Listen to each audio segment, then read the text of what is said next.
Gracias, genial. Hola a todos, gracias. Gracias a todos quienes están ya reunidos exactamente a las 5. Gracias por estar en nuestro webinar de la comunidad de científicos de datos para negocios. Bueno, para no variar, hoy tenemos nuevamente un invitado de lujo a quien estaremos presentando en breves minutos.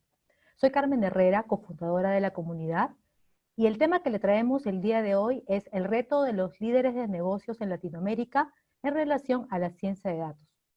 Bueno, adentrándonos un poco más ya al tema por el cual todos estamos reunidos, me gustaría lanzarles algunas preguntas. ¿Cuál es la noticia que te ha cautivado el día de hoy? ¿Por qué te interesó tanto esta noticia? ¿Cuánto crees que esta noticia te afecta? ¿Cuán cierta crees que es? ¿Y cómo sabes que es cierta? ¿Cómo la has podido validar? ¿Y por qué será importante que tengamos en cuenta todas estas preguntas y toda esta información? Sobre todo en esta época donde nos abordan las fake news y la infodemics. Bueno, ciertamente será importante filtrar aquella información que es válida y aquella que no lo es tanto. En el 2018, Hans Rosling, médico, a través de su libro Factfulness, bueno, nos regaló 10 criterios de cómo podemos abordar la información y criterios importantes para desarrollar el pensamiento. Sería un poco complejo que ahonde yo en cada uno de estos 10 criterios, pero rápidamente me gustaría compartir algunos de ellos. Lo primero es que solemos tratar hechos particulares como hechos generales, y cuando abordamos la información y tomamos en cuenta números absolutos, cuando estas cifras son muy altas nos perdemos. Qué importante es que tomamos en cuenta la información en relativo como índices.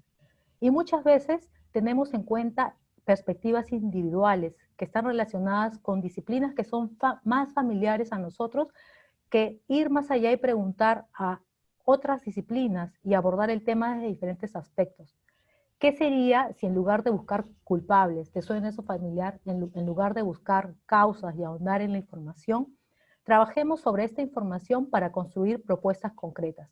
Pero hasta este punto dirás, ¿qué tiene que ver esto con la ciencia de datos? Pues tiene que ver mucho. Tiene que ver con aquello que muchas veces dejamos de lado y no valoramos, y que solo los expertos valoran, reconocen y tienen en cuenta a través de sus proyectos de cómo esto puede aportar valor. ¿Qué sería que podamos estructurar nuestro pensamiento de una manera más crítica? Que sepamos hacer las preguntas, que tengamos un enfoque crítico. Imagínate el tiempo que ahorraríamos estando alineados en cómo manejamos el enfoque. Imagínate cómo podríamos abordar preguntas para acercarnos más a los negocios y para justamente impactar con propuestas que agreguen valor. Aquí me gustaría hacer una breve pausa en relación al tema que nos reúne, que es la ciencia de datos, que muchas veces considero está sobrevalorada en relación a las tecnologías, a los algoritmos, a la parte técnica y dura, cuando mucho podríamos aportar desde el pensamiento crítico de justamente cómo abordamos los temas para aportar valor. Quizás hasta ahorita no te he convencido y dirás, bueno, pero esos temas son solo para Alma y Américo, de la comunidad de científicos de datos para negocios, que a la fecha vienen trabajando con la información de datos abiertos del gobierno para justamente brindar propuestas concretas.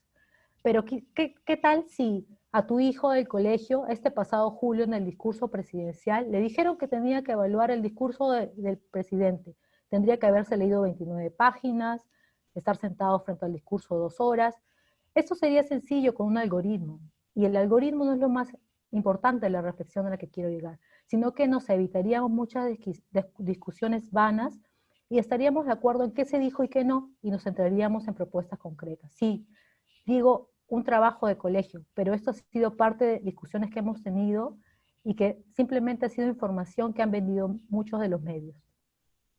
Y si hasta este punto aún no te he convencido, bueno, te regalo una cápsula que puedes visitar a través de YouTube, donde nuestro experto, a quien podamos disfrutar en breves minutos, nos regalará una fórmula donde justamente podamos ver cómo a través de los datos podemos generar valor. Es en este camino donde nosotros como comunidad tenemos el propósito de generar un puente entre capacidades y conocimientos que sí, ciertamente pueden ser técnicos y científicos, pero que también están muy cerca de las realidades empresariales para que podamos transformar procesos corporativos y sociales. ¿Quiénes somos? La comunidad somos todos, tú, yo, recuerda, necesitamos de diferentes disciplinas. Somos ejecutivos y expertos donde el entendimiento del negocio y la ciencia de datos siempre buscarán crear un valor exponencial. Somos una comunidad muy dinámica y a la fecha ya hemos cumplido un año. Venimos realizando meetups, lectures y hacemos también blog de contenido ad hoc.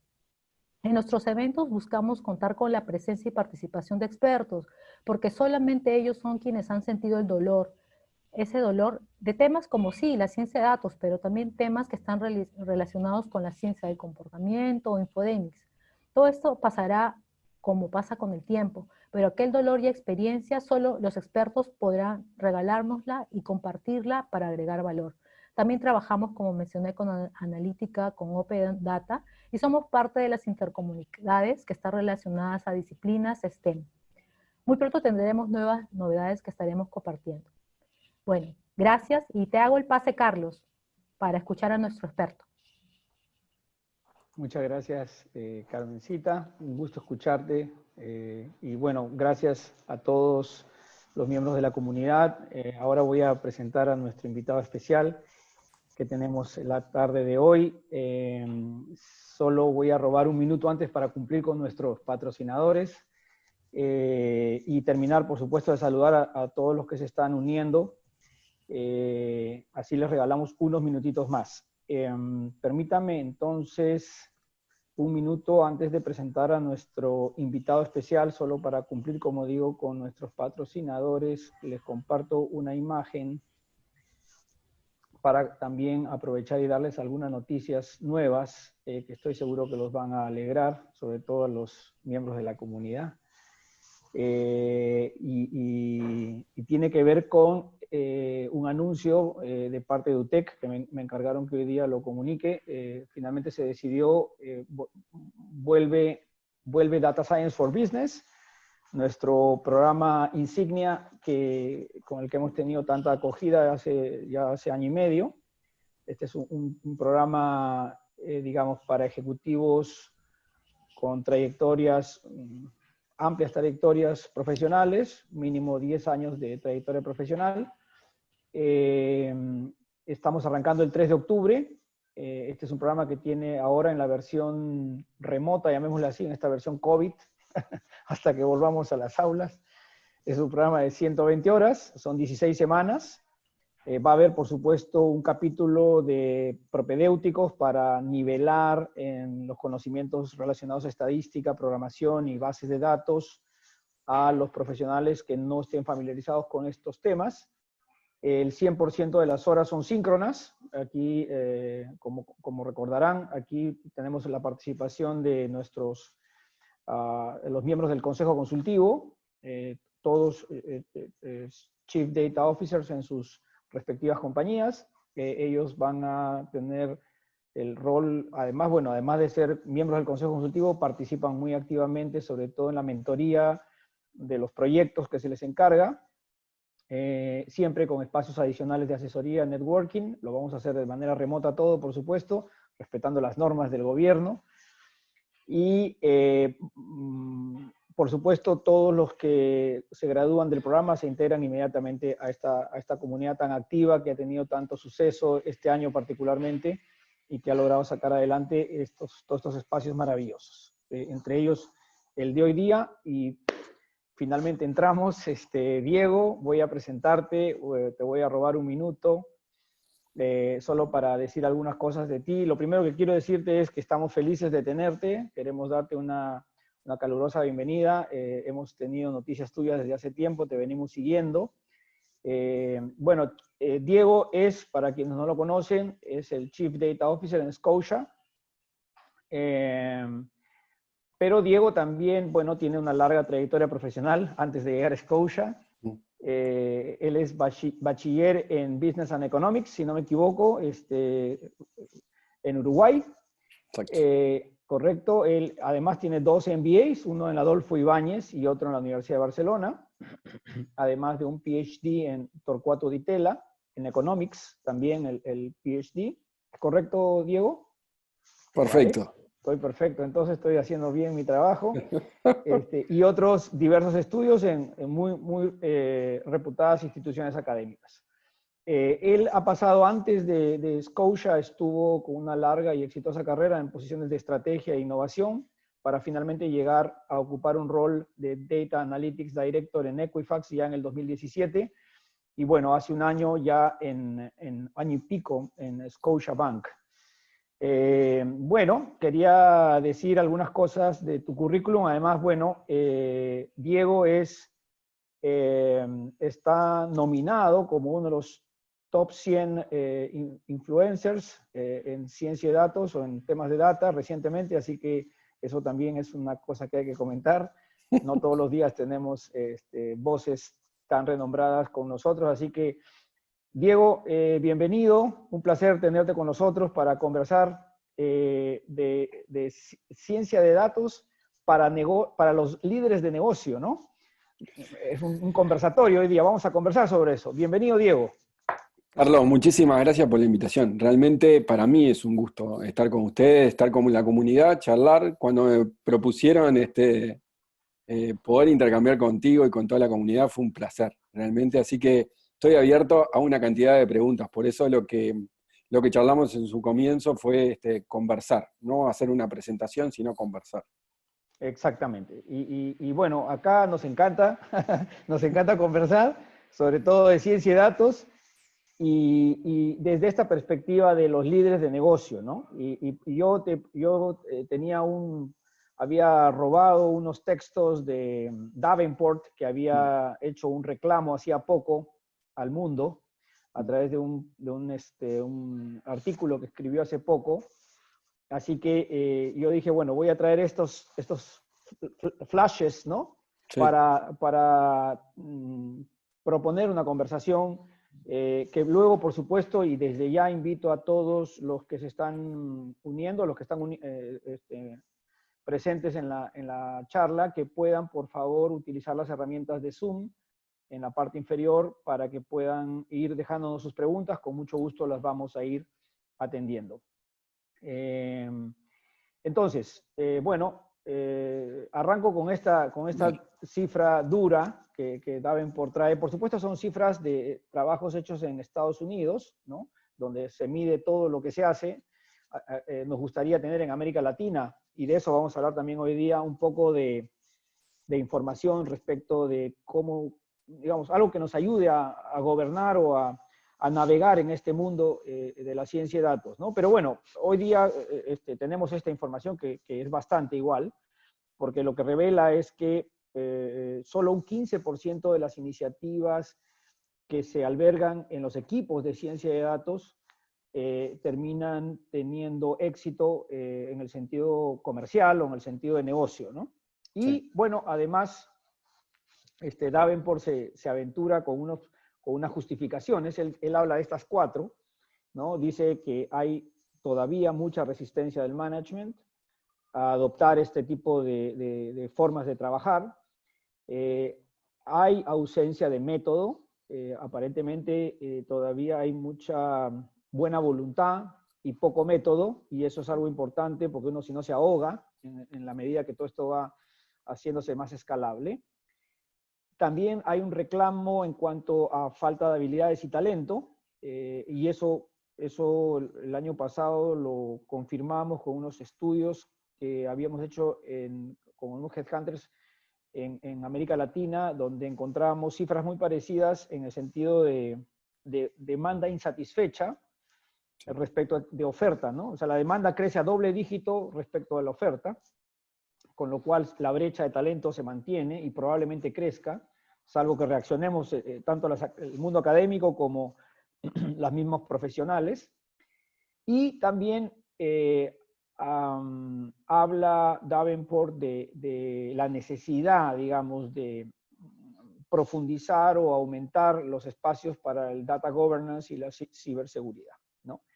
Y bueno, yo me atreví además sobre esto a hacer un resumen y dije, bueno, y esto es algo de lo que me gustaría hablar Sí, mucho. sí, Sentimos en UTEC que ha habido como un malentendido en términos de el rol y el perfil, ¿no? Ahora te voy a dar algunas informaciones, por lo menos que hemos tenido acá en Perú, el rol y el perfil, es decir, cómo se concibe un científico de datos preliminarmente, cómo se forma y finalmente el rol que se le termina dando dentro de la organización como consecuencia de esa misma formación, ¿no? Además de los temas de cultura y liderazgo. Esto, por si acaso, a los que les gusta rebuscar, pues aquí está el artículo que lo pueden revisar en la parte inferior. Dos datos más, ellos hacen un trabajo muy chévere con Deloitte para, digamos, hacer como la escala de madurez de las empresas que ya se embarcaron. Esto no es para empresas que no se han embarcado, sino ya las que se embarcaron tienen estos 5 niveles y resume el estudio diciendo que solo un tercio tenía niveles de madurez, buenos niveles de madurez, 2 tercios todavía estaban en etapas muy tempranas, lo cual probablemente revela el estadio, la emergencia, digamos, de esta disciplina, ¿no?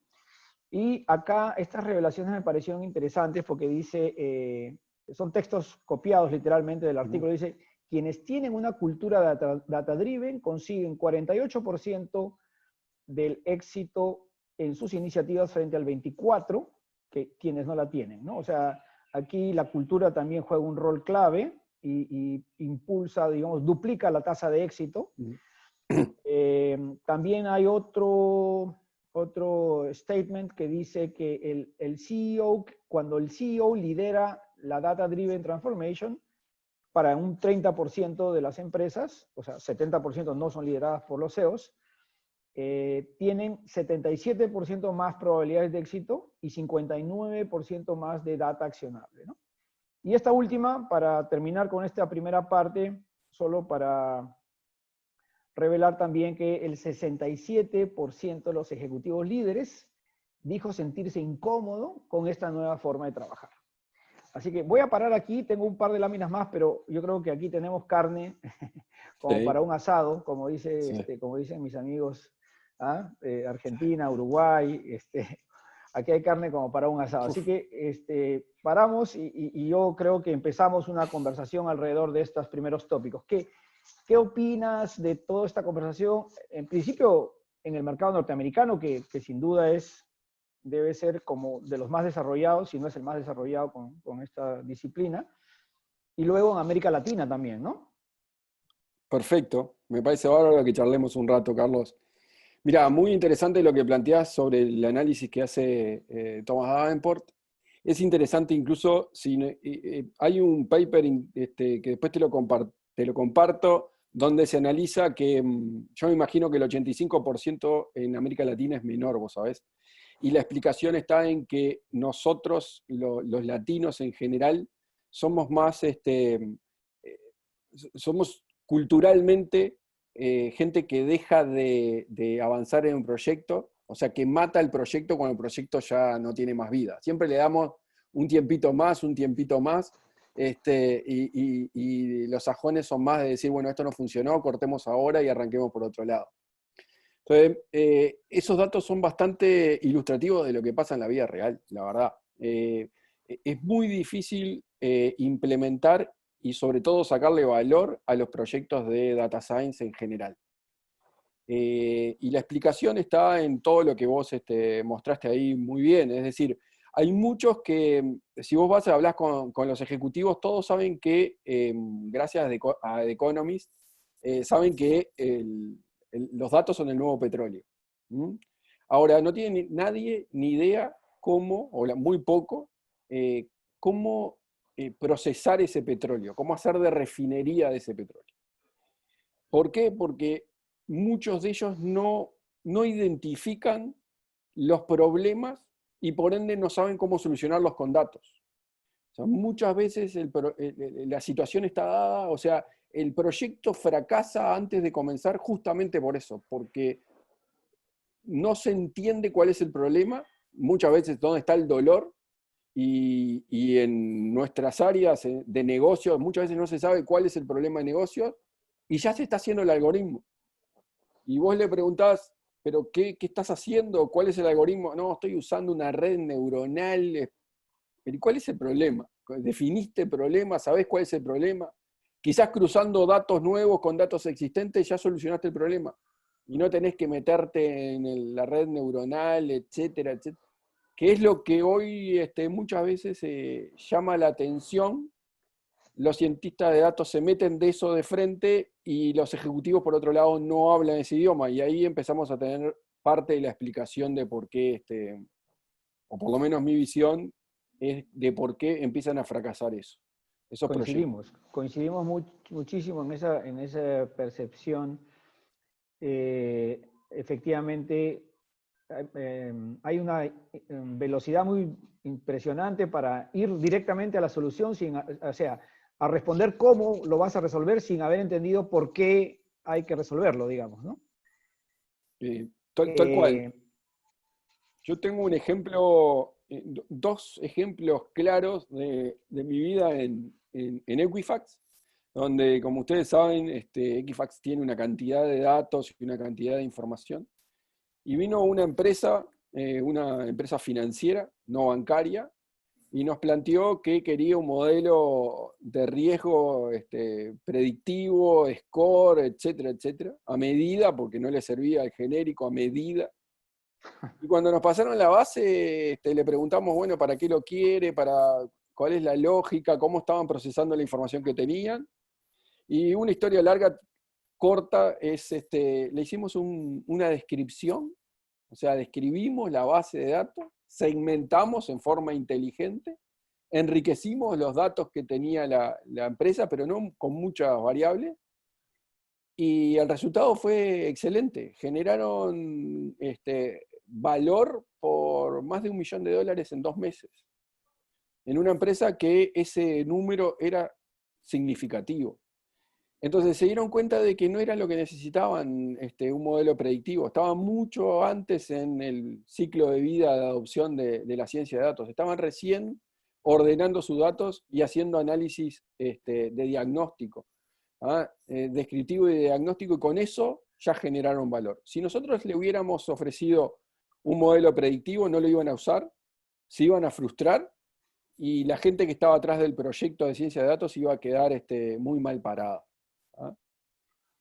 Y otro ejemplo particular que nos pasó fue algo similar con una empresa de seguros. Una empresa de seguros, que es de América Latina, también nos pidió poder hacer un modelo predictivo para definir precio, el pricing para el mercado de Uruguay particularmente. Y lo que le hicimos fue tratar de identificar cuál era el problema. No tenían ni idea cuál era el problema. De hecho, ellos lo que hacían era, para los seguros de automóvil, elegían y cobraban más caro a los clientes de alto nivel económico, digamos, ABC1, porque tenían autos más caros, porque la póliza era más cara, etcétera, etcétera. Y cuando solamente le cruzamos la información entre quién era lo que se siniestralizaban y su población, encontramos una falla de mercado o un sesgo dentro de la base solamente describiendo que ese problema tenía 400 años de antigüedad, que es la selección adversa y el riesgo moral. La selección adversa es elegir los peores, y el riesgo moral es, a mí no me preocupa si choco o no choco, total, parte lo pago yo y parte lo paga el resto de los asegurados por la empresa. Entonces se daban cuenta de que podían cobrar más alto, pero no eran rentables. Nunca le hicimos un modelo predictivo al principio. Después, obviamente, cuando esto tuvo impacto y se dieron cuenta de que tenía un problema de selección y un problema de que se solucionaba con forma descriptiva, empezaron a pensar después en un modelo predictivo. Pero al principio entendieron el problema. Permíteme aprovechar estás trayendo a la mesa un capítulo muy importante de la ciencia de datos, ¿no? Y que tiene que ver justo con la primera parte de la frase ciencia de datos, ¿no? Tú tienes un PhD, es un doctorado, y cuando estás comentando todo esto, uno empieza a preguntarse seriamente si en el mundo empresarial hace falta un poco más de ciencia, ¿no? Es decir, hacerse las preguntas correctas, el número de veces necesario para descubrir de verdad dónde está el problema, antes de embarcarse con megaproyectos e iniciativas intuitivas, ¿no? Etcétera, etcétera. Cuéntanos un poco esa parte desde tu perspectiva con toda esta oportunidad, toda esta trayectoria que has tenido. Es decir, ¿qué tan importante es el capítulo de la ciencia en un profesional de ciencia de datos, en un buen profesional? ¿Qué tan importante es el capítulo de la ciencia, el método y esta forma de cuestionar la realidad para intentar describirla de una manera correcta, ¿no?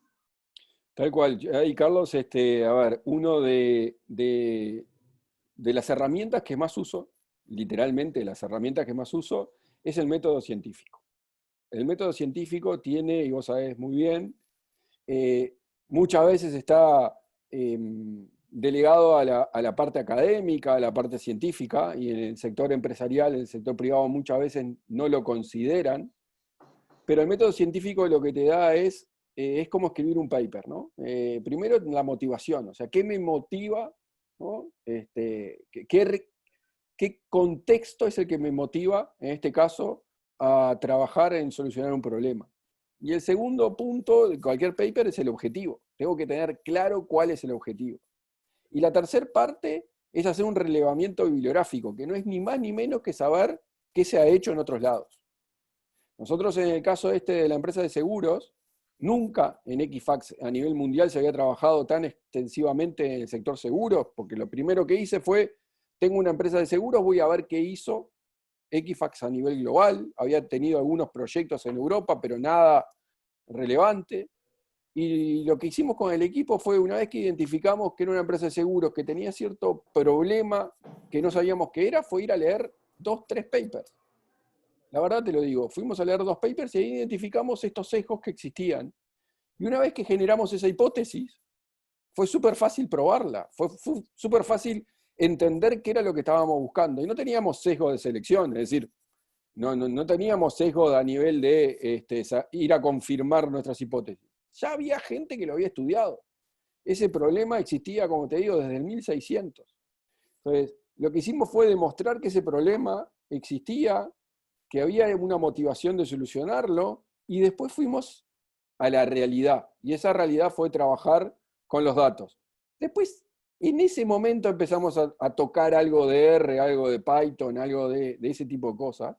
Una vez que habíamos definido, como vos bien mostrabas, las 4D, o sea, habíamos definido cuál era el diseño, cuál era el problema, y después ver qué data teníamos y qué datos podíamos acceder. Recién ahí, la D del desarrollo empezó a moverse. Y date cuenta que lo único que hicimos fue codificar un summary de la base, o sea, describimos la base, y con eso ya generamos valor. Pero el método científico es un método que no se usa mucho en la ciencia de datos y no se usa mucho a nivel empresarial.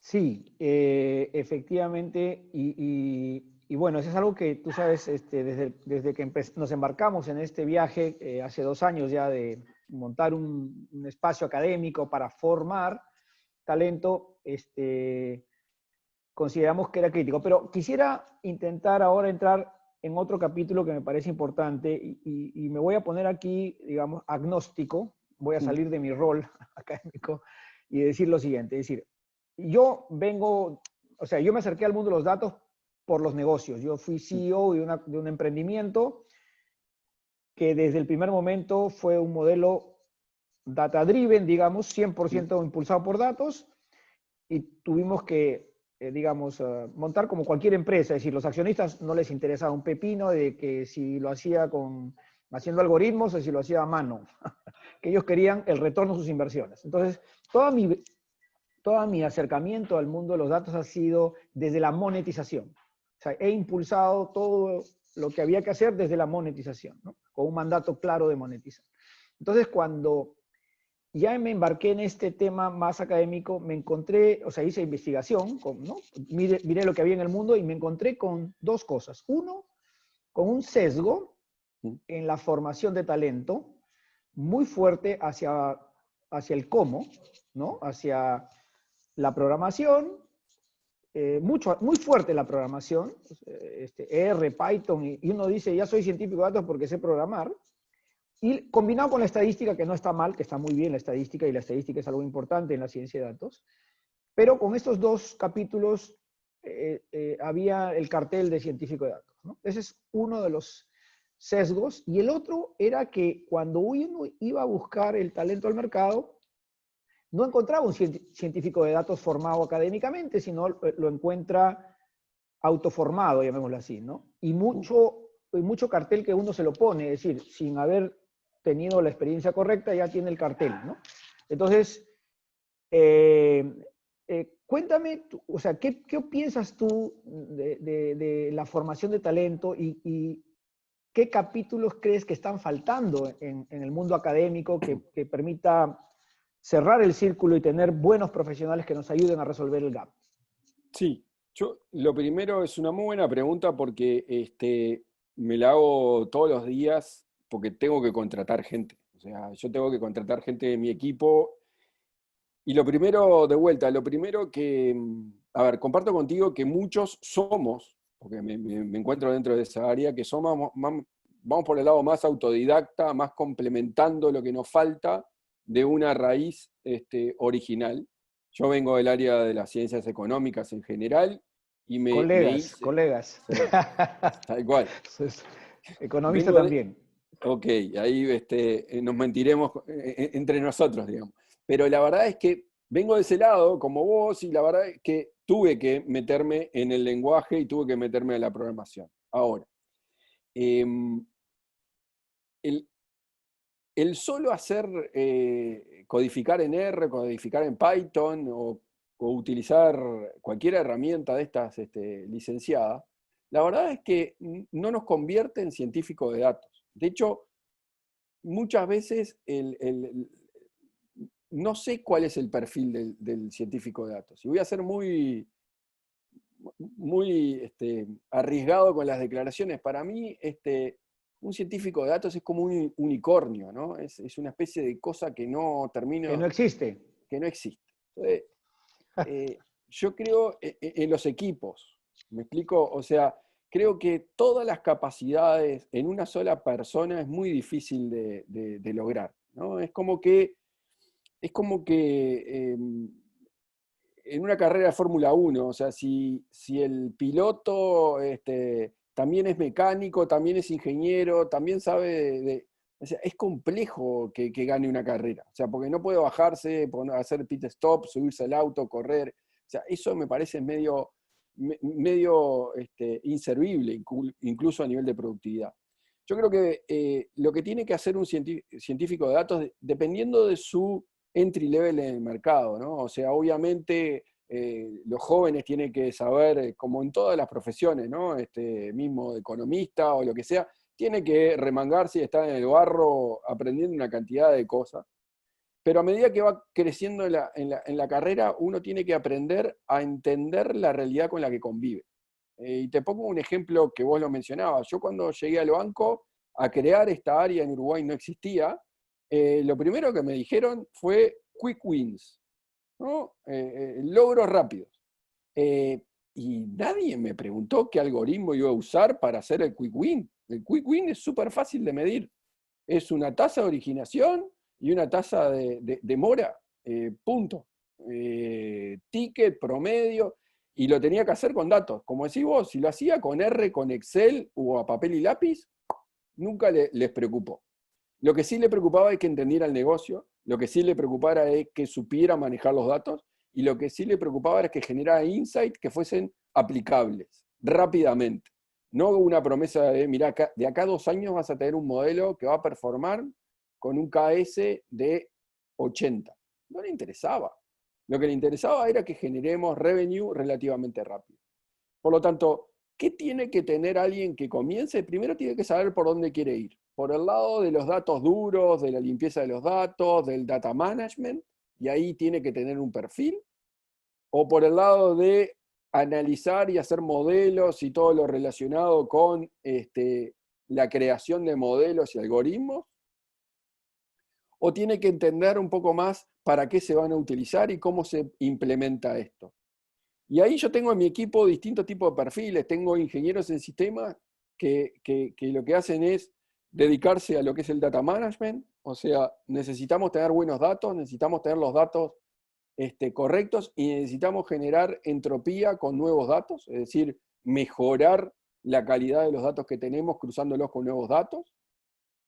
Y esa es la función de un área, y tienen que saber las herramientas de ETL, tienen que saber su SQL, su programación para traer datos, limpiarlos y que no haya nulos o datos perdidos.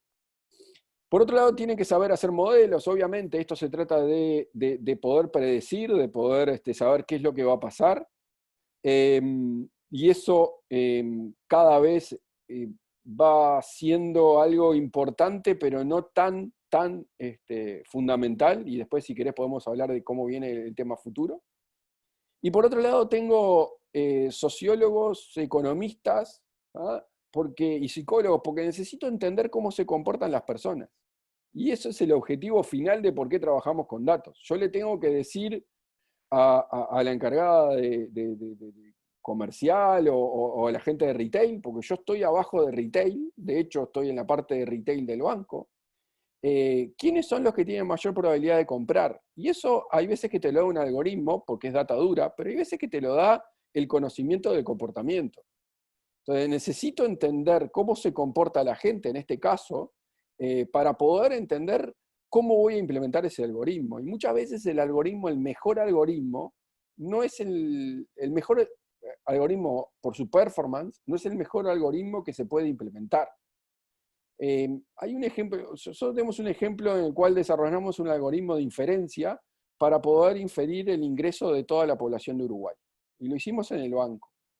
Y la verdad es que cuando hicimos los modelos, elegimos 3, 4 modelos y vimos cómo se performaba cada uno de los modelos a través de los estadísticos claves de comparativa de modelos.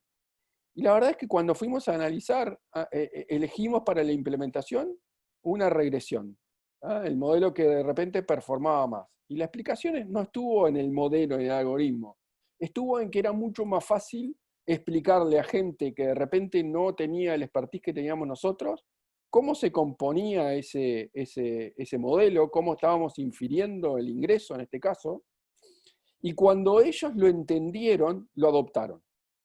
Si yo les daba una red neuronal que era lo que mejor había performado, y le digo, mira, ¿sabes qué? Esta persona tiene este ingreso, y me iban a preguntar, mira, yo llevo 20 años trabajando en el banco, por lo tanto, lo que vos estás haciendo con números muy probablemente yo lo haga mentalmente o por conocimiento del mercado. Necesito que me lo expliques, porque si no, no lo voy a usar, y si yo no lo uso, vos la verdad que no tenés éxito con tu implementación. Entonces, esa ida, esa charla, esa conversación entre los distintos equipos es lo que te da muchas veces es que el óptimo del conjunto no sea el óptimo individual. Y eso se aplica, esa teoría económica se aplica al diseño de ciencia de datos. El Pareto. Totalmente. Totalmente. Sí, sí, mira, estaba leyendo las preguntas o sea, esto que comentas da pie para entrar a la perspectiva de los líderes de negocio. Vamos a sentarnos un ratito en esa silla, porque claramente sigue habiendo una brecha, ¿no? O sea, por alguna razón todavía, yo creo que tiene que ver con los perfiles que hemos hablado ahorita, ¿no? Como en general, estos son los promedios. Tengo una consultora y ayudamos mucho a las compañías. El año pasado estuvimos viendo un banco, por ejemplo, ¿no? Tenía 120 muchachos, el equipo. O sea, una institución grande, robusta, pero el líder de todo este grupo sentía una brecha muy grande entre sus equipos y los equipos usuarios, los demandantes, ¿no? Entonces, ahí hay varias cosas, ciertamente. Uno, si los perfiles son muy técnicos y no tienen las habilidades blandas y los entendimientos del negocio y todo lo demás, se hace más difícil, ¿no? Y al revés, por el lado del negocio, en la medida que están cada vez más presionados por los resultados, tienen menos tiempo para razonar, ¿no? Y están actuando muy intuitivamente, etcétera. Entonces, eso no funciona. Entonces, acá me preguntaban, y hay alguien que dice algunas cosas interesantes en las preguntas, dice, oye, pero toda esta vaina de el método y la ciencia y tal, todo esto se vuelve tan teórico que yo, que estoy en el lado de negocio, de repente, pues, no lo veo, o sea, ¿cómo explicarlo? No es mi lenguaje, no lo entiendo y quiebro ahí, ¿no? Tú, con tu experiencia, ¿cómo sientes que está evolucionando el lado de los ejecutivos, de los demandantes, de los líderes de negocio?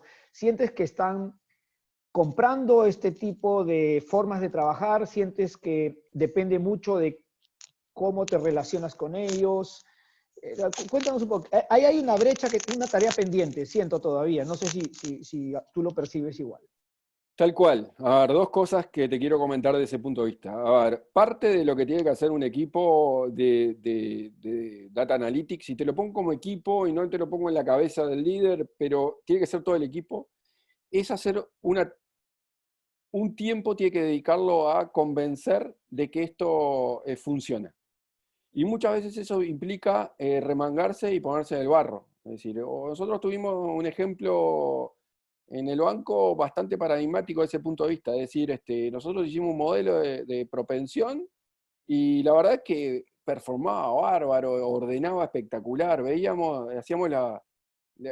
corríamos el modelo sobre las campañas nuevas y nos daba bárbaro, pero los comerciales, los de negocio, no adoptaban la metodología. O sea, ellos decían, sigo haciendo más o menos lo mismo, sigo rentabilizando más o menos lo mismo. Entonces lo que hicimos fue pedir permiso para hacer nosotros la campaña. Y nos dieron permiso, nos jugamos, porque nos podía salir y explotar todo, y te estaba mandando mi currículum para ir a Perú, porque no podía ni conseguir laburo, trabajo en Uruguay.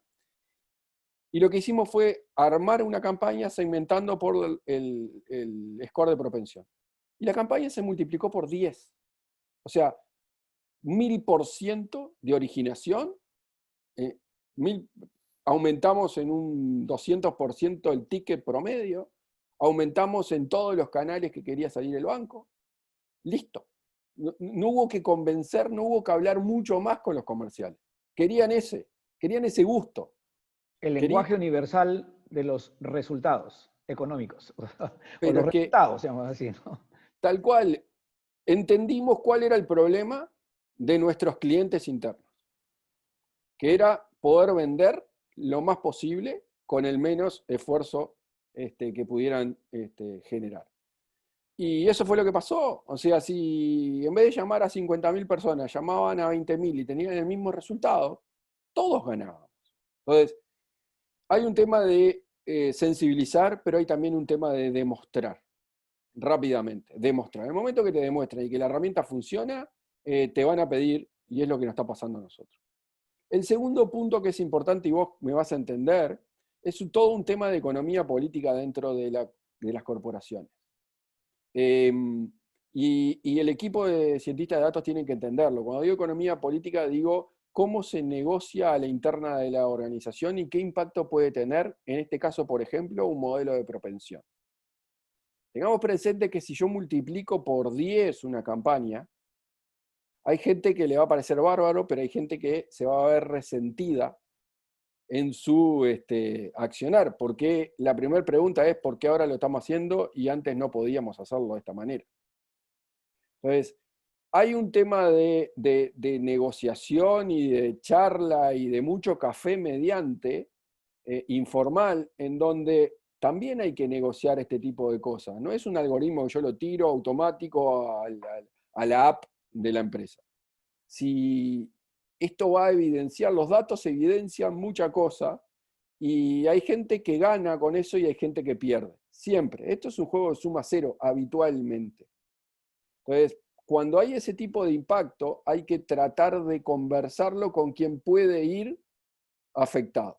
Nos pasó en una empresa en la cual nosotros hacíamos consultoría en Equifax, en donde era por el lado de riesgo, y lo que nosotros le demostramos es que nuestro modelo era mejor porque el modelo de ellos no era predictivo. Por ejemplo, le tomaban para darle un crédito el recibo de sueldo. Más allá de que dejaban una cantidad de gente fuera, ese recibo de sueldo, ese dato, no era predictivo porque nadie me aseguraba que yo mañana iba a tener trabajo. Había tenido en el mes anterior, pero de acá para adelante. Entonces, muchas veces cuando vos cambiás esos modelos, cuando haces un modelo predictivo y le mostrás que vos estás mirando el futuro, no estás mirando el pasado, la pregunta de la cúpula estratégica es ¿por qué no se hizo esto antes? Y vos como responsable de esta nueva metodología o como necesitas que esto se compre, tenés que negociar esa cuestión. Y entonces pasa mucho que los ejecutivos no solamente se sienten asustados por el desconocimiento, sino que muchas veces se sienten expuestos a que se puede hacer de otra manera y se puede hacer mucho más productivo. Y nosotros tenemos que trabajar con eso. Y la verdad es que todos nosotros tenemos un debe en ese tipo de cosas de mapeo de la economía política dentro de la empresa. Sí, ahora creo que has dicho algo bien importante en uno de los capítulos para mejorar estas relaciones y embarcar finalmente a los líderes, en los ejecutivos en esto es, los resultados han sido el lenguaje universal en el mundo de los negocios, ¿no?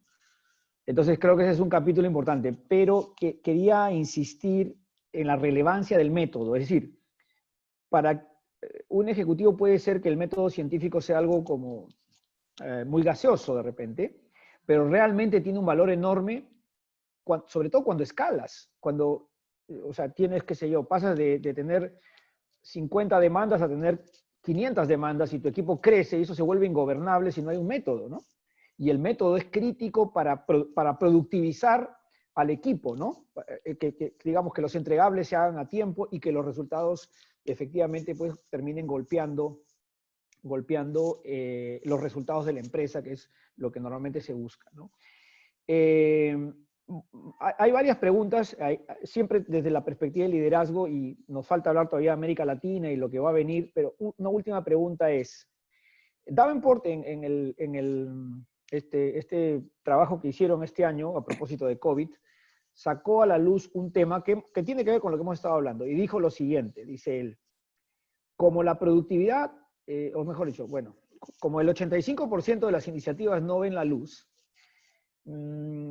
digamos que hay cierto tipo de compañías, cierto tipo de líderes empresariales que están reclamando el retorno de sus inversiones en los equipos de ciencia y datos.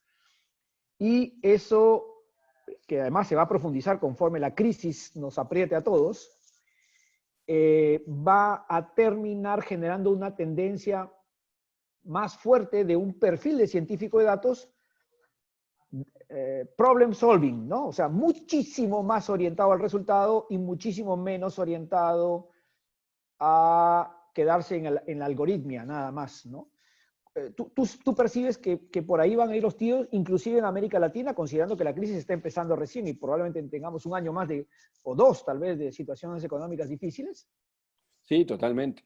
A ver, comparto contigo. Primero voy a tomar un punto que es el método y es los procedimientos. Son las dos cosas que tienen que estar bien claritas porque en este trabajo lo que abunda es la incertidumbre y que te vas a perder y lo único que te va a volver al camino es el método y los procedimientos. Yo creo que lo que mencionás es totalmente de acuerdo. De hecho, en uno de los papers de Deloitte lo menciona cómo ha transcurrido el rol del Chief Data Officer, específicamente, de un rol netamente de cuidador de los datos a uno mucho más estratégico. Yo escuchaba hoy en un seminario que están haciendo en el MIT, en donde decían que ese rol del Chief Data Officer empieza a cambiar hacia algo más estratégico, mucho más de ayudar a encontrar soluciones a los problemas, sobre todo en una economía que ha cambiado radicalmente y que se ha ido a lo digital. Y ahora sí, muchas compañías se han dado cuenta de que tienen datos, muchas compañías se han dado cuenta de que van a tener que gestionar algo que no ven y que el tema de los datos va a ser relevante porque van a tener que automatizar. Y esto pasa en muchos escenarios. Es decir, la publicidad va a durar 4 segundos, es lo que te pasa en YouTube, los capítulos de las series van a durar 18 minutos, 15 minutos, justamente para el tema de los que viajan en transporte público, para que mientras vas al trabajo vas mirando los capítulos. O sea, la velocidad cada vez es mayor y nadie te va a estar aguantando, por lo tanto necesitas que sea predictivo y prospectivo a la vez, y eso se hace con datos. Ahora, van a tener que buscar un resultado, y realmente yo soy muy, muy pesado, si querés, con eso del resultado, porque para eso estamos. Si no hay revenue, no hay Chief Data Officer, y no hay Data Scientist, y no hay nada de esto. O sea, es un resultado, y el resultado puede ser un ahorro en costos, pero puede ser un aumento de rentabilidad, o puede ser las dos a la vez. Lo que no puede pasar es que generes datos, generes algoritmos, y no generen impacto en el negocio. Y está bien que así sea. Mirá que los problemas estos, hay casos de Harvard que te los recomiendo para que te los bajes, si ya no los tenés, que es el caso de Target, cómo no pudo unir la parte de ciencia de datos con los comerciales, el caso de Gap, el caso de VMware. O sea, hay una cantidad de ejemplos, y son casos del 2018. O sea, que no pueden unir el ciencia de datos con el negocio, y automáticamente empiezan a dudar, como decías vos, de para qué sirve esto, y es un círculo bastante complejo, ¿no? Porque una vez que cada uno empieza a desconfiar, no terminás cómo implementar un proyecto, y ese 85% tiene olor a poco en el mediano plazo. Sí, no, y sin duda va a ser interesante lo que va a pasar a propósito de la situación que se nos viene, digamos, de una situación económica compleja, donde las empresas van a tener que escoger sus jugadas, ¿no? No hay para todo. Hemos tenido años buenos de bonanza seguramente, y ahora, pues, por supuesto, ya basado un poco también en la experiencia, estoy segurísimo que la ciencia de datos saldrá muy bien parada, porque normalmente cuando uno, digamos, que trabaja de la manera tradicional, analógica, intuitiva, y toma decisiones así, y por otro lado, al mismo tiempo incorpora a la ciencia de datos como su aliado, normalmente lo que uno ve son múltiplos de mejores resultados, ¿no? Entonces suena como a magia, pero obviamente hay resistencias y hay toda esta discusión que hemos tenido en cuenta, ¿no? Inclusive el sesgo de la formación profesional, y también el rol al que le han estado, o sea, mayoritariamente los roles que hemos estado viendo, por lo menos en Perú, han sido muy funcionales. Y digamos, estamos insistiendo y postulando que el científico, la ciencia de datos, no necesariamente al Chief Data Officer, sino la ciencia de datos como disciplina, debería escalar a la primera línea de discusión estratégica de la empresa, ¿no? Y abandonar un poco la forma tradicional intuitiva de gobernar las empresas. Pero bueno, quería ahora entrar un poco al capítulo de América Latina, y también mirando al futuro, recogiendo una frase. La semana pasada tuvimos el Summit de Ciencia de Datos e Inteligencia Artificial, y tuvimos un invitado de lujo, que es Kirk Bourne, que es un geofísico que estuvo en la NASA muchos años haciendo cosas maravillosas. Y bueno, ahora es un asesor de las Fortune 500, ¿no? Del tema de ciencia de datos y Data Driven Transformation. Y el tipo se lanzó una que me encantó. A ver, la suelto y tú me dices tu opinión para América Latina. Él dice que la ciencia de datos será una disciplina que, o sea, lo que me dice, vamos a ver una gran movida de alfabetización en ciencia de datos para el total de los profesionales. No va a ser algo exclusivo de los científicos de datos, sino que vamos, ya dicho, él dice, yo lo estoy viendo, ¿no? Y bueno, acá en Perú también la misma comunidad de ciencia de datos, y hay una movida impresionante, pero él dice, lo que vamos a ver es un gran proceso de alfabetización en ciencia de datos para todos los roles, ¿no? Desde el que te abre la puerta en la oficina hasta el CEO, ¿no? Cuéntame, ¿cómo imaginas ese futuro de América Latina? Sobre todo, ya no para los equipos de ciencia de datos, sino para el resto de profesionales, en una economía que, como tú ya lo dijiste, con COVID se está inundando de datos, y nos vamos a ahogar si no tenemos este pensamiento desde los datos, ¿no? Sí, yo comparto esa visión. De hecho, hoy se estaba conversando ahí en el seminario pero además se ve, a ver, yo creo que la ciencia de datos cada vez va a estar más democratizada. La gente va a saber más qué implica la ciencia de datos y cómo se puede trabajar con la ciencia de datos. Y mi alcance no es solamente a la gente de negocios. Mira, mi alcance es a cualquier ciudadano, porque la ciencia de datos implica muchas veces no, es parte el saber cómo trabajar con datos. Y dentro de eso está la ética en el manejo de datos y el tema de la privacidad de los datos y los datos personales. De hecho, a la lista esta o al grupo de Data Visionaries, los que nos eligieron a los 100 Visionaries del mundo fue justamente por trabajar haciendo innovaciones en datos, protegiendo los datos personales y protegiendo la ética en el manejo de datos personales. Y eso yo lo veo hoy, no solamente a la gente de negocios, lo veo al ciudadano. Y ¿sabes qué? Yo tengo 2 hijos, uno de 11 y otro de 13, y ellos no me dejan subir fotos de ellos a las redes, no me dejan manejar sus datos, tienen contraseñas para absolutamente todo, cuidan sus datos mucho más de que mi generación, que yo tengo 46, y la verdad es que yo publico y no tengo nada para esconder. Y en realidad no es así. En realidad cuidar nuestros datos implica formarnos y saber que nosotros generamos datos y que esos datos tienen valor y que esos datos nos pueden ayudar o no nos pueden ayudar. Por lo tanto, yo veo que el tema de la conciencia del dato y el valor del dato va a estar distribuido a toda la sociedad. Creo que a nivel de negocio vamos a ver en América Latina y en el mundo, yo creo que en América Latina versus Estados Unidos o Europa, lo que veo es la tasa de adopción. Como todo en América Latina viene más tarde, hasta el COVID vino más tarde, pero la verdad es que a nivel de problemas, los que están implementando tienen los mismos problemas. Es la misma lógica.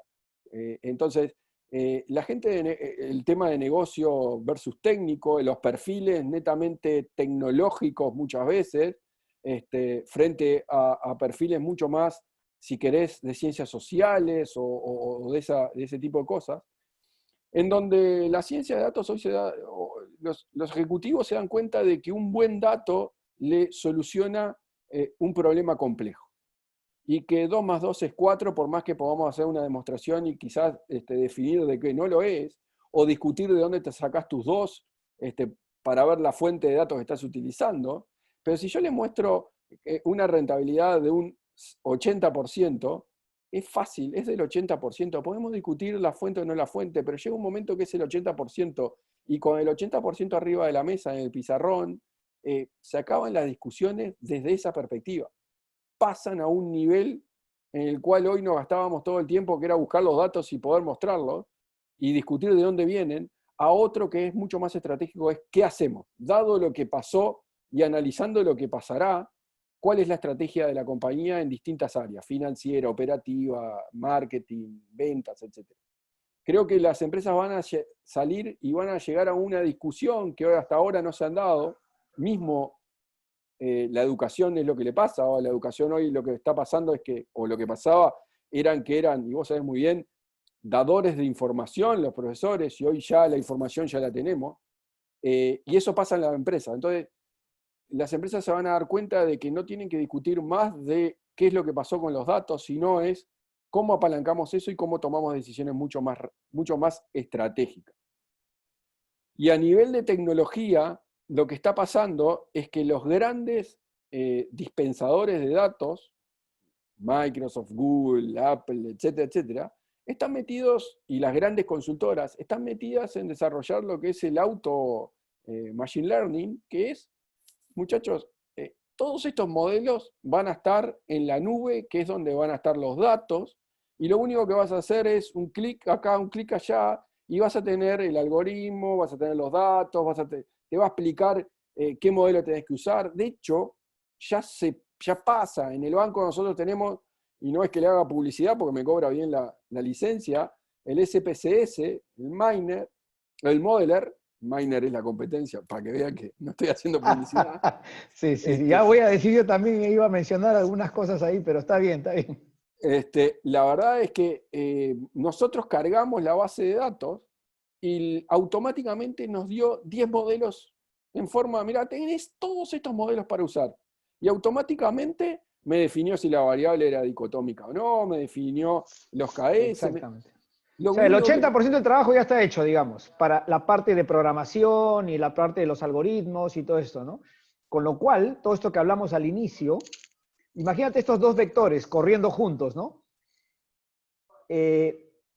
Non-code, toda la tendencia non-code, más drag and drop de las herramientas, las plataformas y la algoritmia, toda la economía, las APIs, todo esto como una gran tendencia para comoditizar los temas de programación y algo de la estadística. Y por otro lado, los CEOs presionando por el retorno de sus inversiones o los accionistas. Entonces, son dos vectores que presionan la emergencia de un perfil de ciencia de datos un poquito distinto al que se ha tenido hasta ahora, creo, ¿no? Creo que es una gran conclusión de esta magnífica charla que hemos tenido hoy día, Diego. No, encantador, francamente, fascinante, me encanta. Nos podríamos quedar conversando aquí muchas horas. Creo que la gente está muy contenta. A propósito, solo quiero decir que han habido 11 preguntas, he intentado resumirlas, o sea, porque el propósito era hablar de ciencia de datos para líderes de negocio, entonces he tratado de tomar las preguntas y ponerlas en esa línea desde el lado de los negocios y del liderazgo y del mundo profesional. Pero creo que es una gran conclusión a la que estamos arribando después de esta charla amena, que hay vectores que están empujando a privilegiar otros aspectos de la ciencia de datos que no habían sido tan privilegiados hasta hace unos 3, 4, 5 años, ¿no? Totalmente. Déjame comentarte de que para mí el perfil está cambiando, eso hay evidencia, ya hay evidencia teórica sobre eso. Lo que sí necesitamos, y gente como ustedes que están en la academia tratando de impulsar esto, es tratar de mostrarle a los líderes de negocio, a los ejecutivos, que se pueden hacer preguntas nuevas. Antes no se animaban a hacer una pregunta o hacer un escenario o hacer un análisis de impacto porque era muy complejo, tenía que contratar a alguien, tenía que salir afuera, tenía que hacer una cantidad.